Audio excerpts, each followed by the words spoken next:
I'm Bill Addison, Eater's ever-roving national critic. When we were headed to Columbus, Ohio's state capital, locals in the know kept pointing us to a massive market on the city's northeast side. Saraga International Grocery supports a few small food counters, and one of them, Momo Gar, has become a citywide phenomenon.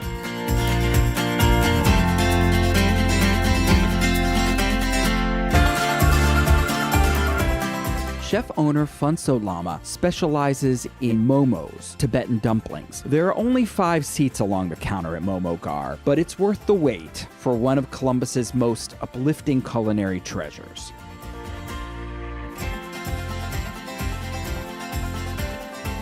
Momo is dumplings in Tibetan language. Momo to a Tibetan or a Nepali, it's an anytime food. So you can eat that for breakfast, for lunch, for dinner. I love leftover momos because next day we can have it for breakfast.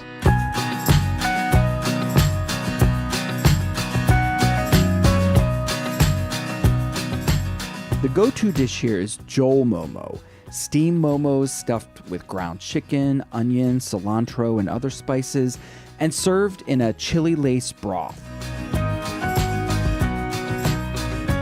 Or try the Nepali momo with the spicy sauce on the side that lets you really taste the freshness of the chicken stuffed dumplings.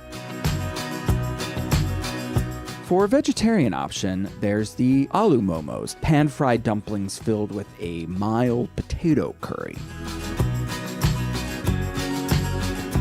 In addition to that being delicious, they're really photogenic, so they've become a real Instagram darling, and I think that's kind of helped spread the word. Momo Gar opened just over a year ago. They opened in the summer of 2016, and they've really become a sensation. They are handmade.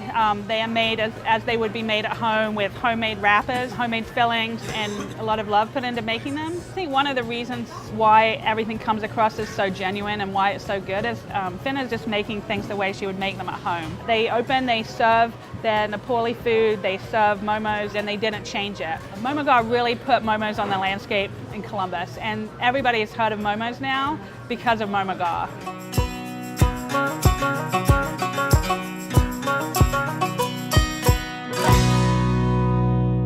My family had a restaurant in New York City in the early 1990s, and there we had to do everything.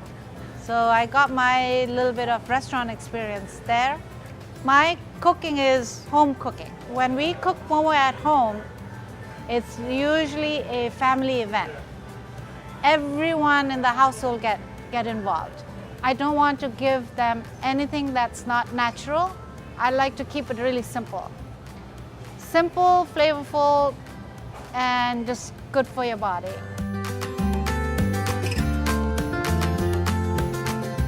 People seem to really love my momos, and I'm really happy about that. Sometimes it feels unreal. That's my momo, and they're loving it, and they're so happy. I like my momo. I don't want to say my momo is great. I don't want to say but folks of Columbus just seem to really enjoy it.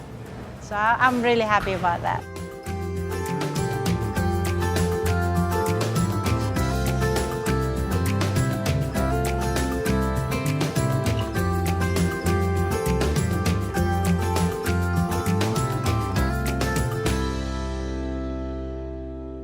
Brooks reimagines the waffle with things like sourdough and zucchini bread as inspiration. It's both familiar and startlingly original.